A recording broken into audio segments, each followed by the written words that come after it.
Authorities in Madhya Pradesh as well as Rajasthan, they have launched investigations and banned specific cough syrups following multiple child deaths and illnesses.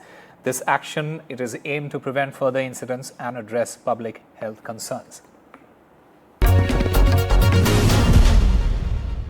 Chhindwara में cough syrup की वजह से कुछ बच्चों की मौत हुई है और कहा जा रहा है कि कुछ उसमें मानकों का पालन नहीं किया गया, तो ध्यान रखा जाएगा कि ये बैच और ये लॉट अलग अलग बाकी ज़िलों में ना जाए।